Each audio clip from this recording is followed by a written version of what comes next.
Hey everyone, it's been a little while since I've done a video like this talking about the games I've been playing. This summer, I played a ton of games, a lot of co-op games. We stream here on the channel every Tuesday and Thursday night, and then Sunday nights we do co-op games. So I've been playing a lot of really good retro co-op games. But I want to start off with the first game I played since the last time I did one of these videos, and that is Mega Man X on the Super NES. One of the best games of all time. One of the best games on the Super NES for sure. This is an all-time classic to me. I mean, come on, I got the Proto Buster right here. I'm a huge Mega Man fan. If you can't tell by the Proto Slime I use for my avatar. But yeah, Mega Man X, can't recommend this game enough. If you've never played Mega Man X and you like action platformers, you have to play it. You gotta check it out. Mega Man X is probably, it's either my favorite or my second favorite Mega Man X game. Mega Man X4 is also really, really good. Honestly, the first four are all fantastic. I don't know if I'd recommend playing any of the other Mega Man X games after X4. I have a soft spot for X7 because it was the first Mega Man X game that I actually played. It is terrible, but in a good way, I think. Next up, me and my buddy Fates played TimeSplitters 2 and TimeSplitters Future Perfect. I do not own a physical copy of these. I have them on my, I think it's my PlayStation 4. TimeSplitters 2 was like a bit of a step up from the first one. It was okay, not the best. And then TimeSplitters Future Perfect is actually really damn good. It actually had a good story. It had a good campaign mode, let's say that. The story was really well done.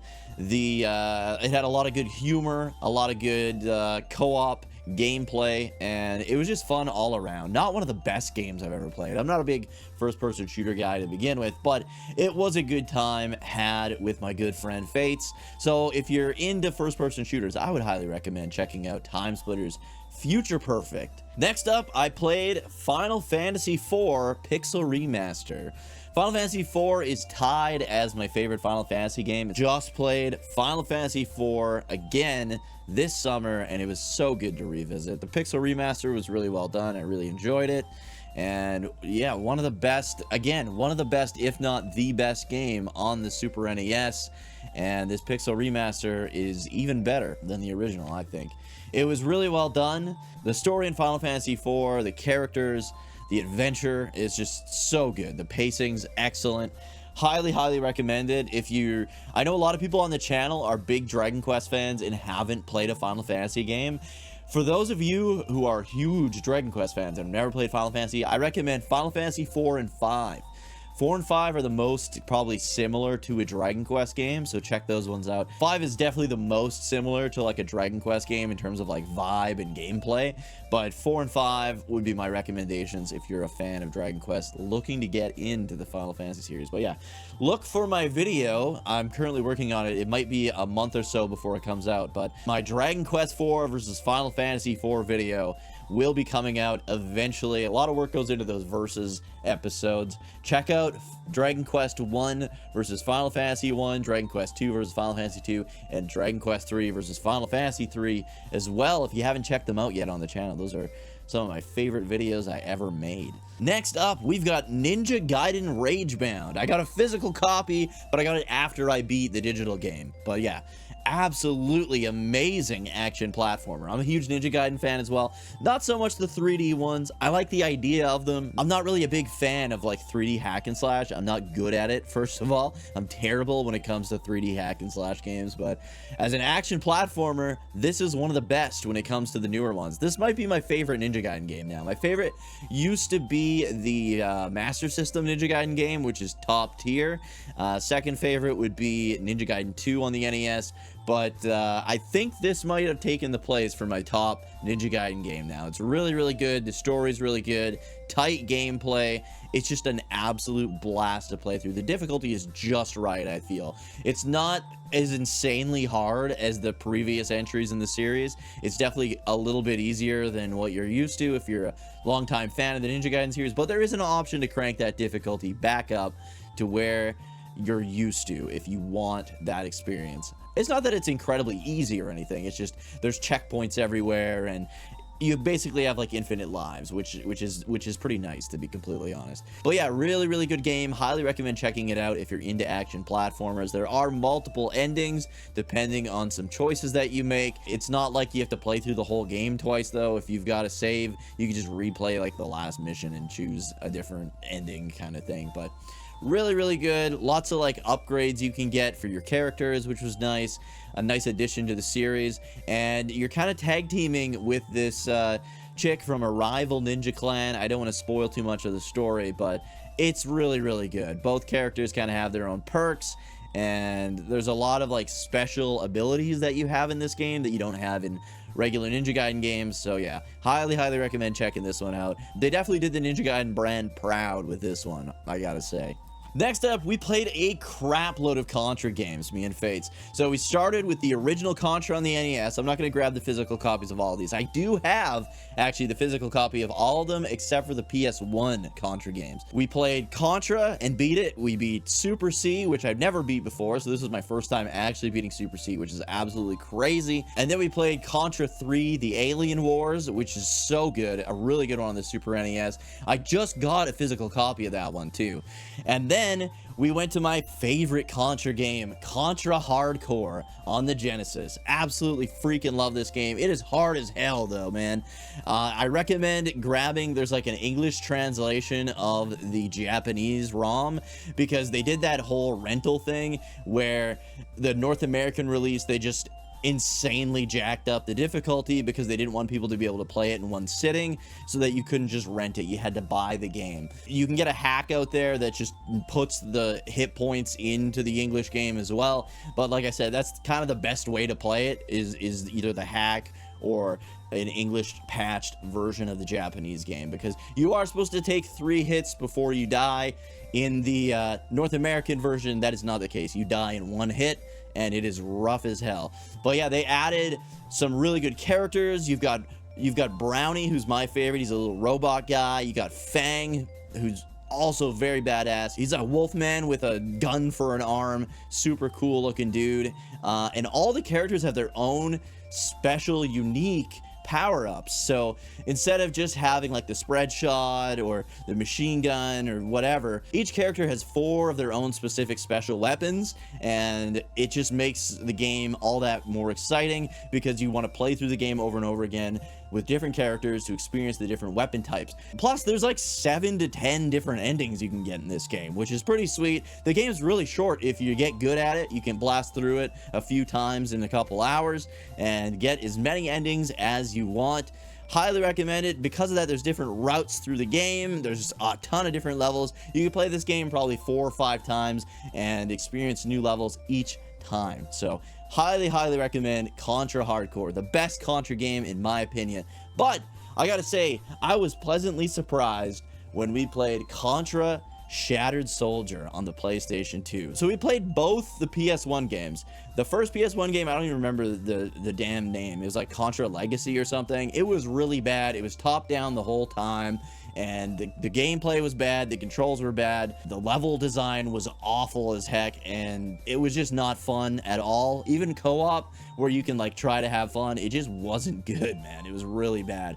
And then see, the Contra adventure is only single player. How the heck are you gonna make a Contra game that's only 1 player? I couldn't even beat the first boss. It was terrible. The controls were so bad, and the level design, enemy placement, it was absolutely awful. Do not recommend the PlayStation Contra games at all. But then we got to the PlayStation 2, and my buddy Krim was like, don't worry, there's a light at the end of the tunnel. I remember Contra Shattered Soldier being awesome. And I didn't believe him because the last 2 Contra games were so bad, but Shattered Soldier was actually really freaking good. It is so hard. It definitely goes back to like that classic NES level of difficulty.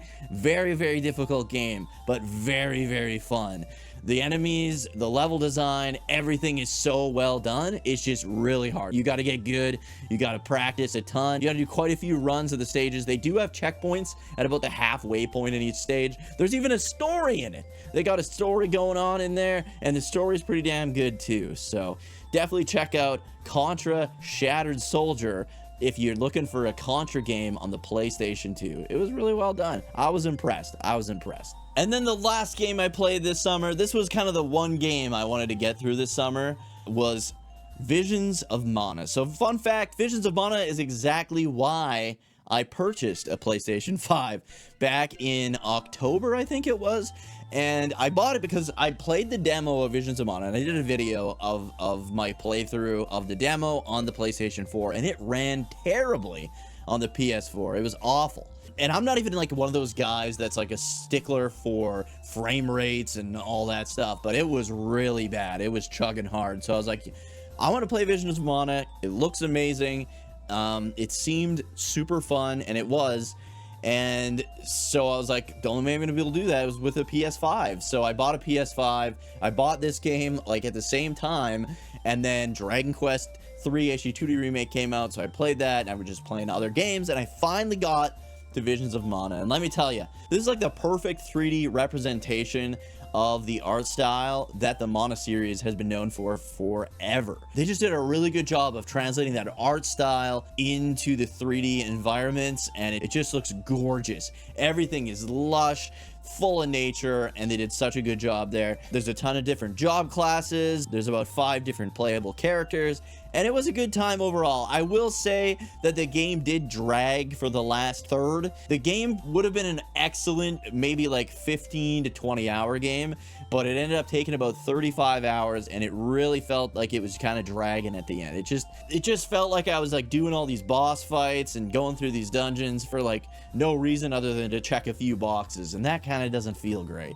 The story wasn't anything amazing. It was pretty good, and that's kind of how I feel about all the Mana series. And another thing that really held this back that I feel like could have amplified it was there's no multiplayer. This is a Mana game with no multiplayer. I feel like the co-op is what makes the Mana games so much better, because their stories aren't the greatest. Like, they usually just lore dump at the very end of the game. You fight the final boss and you high-five your friend. You just beat this badass game. Well, the story's definitely better in this one, I would say, than in previous Mana series games. But it's not the greatest, and the characters aren't the greatest. The gameplay was pretty fun. It was pretty simple. Like I said, I'm not good at 3D hack and slash games, but this one kept it pretty simple. I was able to just do the same combo through the entire freaking game. The dodge system is really good. It was fun to dodge. But the main problem, my main issue with the whole game, and I just about rage quit during the freaking vampire fight. The vampire fight is always the hardest in the Mana series. But the difference is, in all the other games, it was me, one of my friends, or 2 of my friends. But if it's just me and one of my friends, and then one AI, the AI is so stupid in the Mana series. There's a boss in the Mana series called a vampire, and he'll swoop down, grab a party member of yours, and drain their health and heal himself. Well, the AI in this game, they will just stand right under him and continuously heal the boss while defeating themselves. And the worst part is, when I'm trying to like quick heal with items, it goes to the person who has the least amount of health. I was actually trying to let my party members die so I could just solo this freaking guy, and it kept healing my party members. So I would have the boss down to like a quarter of his health left, and he'd heal all the way back up to past half health. So frustrating, man. You have no idea. It was an absolute nightmare. But overall, how would I rate this game? I think I'd give it like a 6 out of 10. It's not the best game I've ever played by any means. It was fun. It felt like it could have been shorter. If the AI was better or it added multiplayer, it easily could have been like a 7.5. But because of its shortcomings, I would say this one's like maybe like a 6 out of 10. Anyways, guys, thank you so much for watching. What have you played this summer? What games were you playing all summer long? Let me know down in the comments. What do you think of the games I was playing? Which ones are you interested in checking out? Which ones have you played yourself, and what did you think of them? If you enjoy these kinds of videos, or if you like Dragon Quest and JRPG content, top 10 videos, and podcasts, please remember to like, subscribe, turn notifications to all so you don't miss the next video. If you're on mobile, you can also hype the video, which helps out a ton. I would appreciate that so much. Thank you guys so much for watching, and I'll see you in the next one.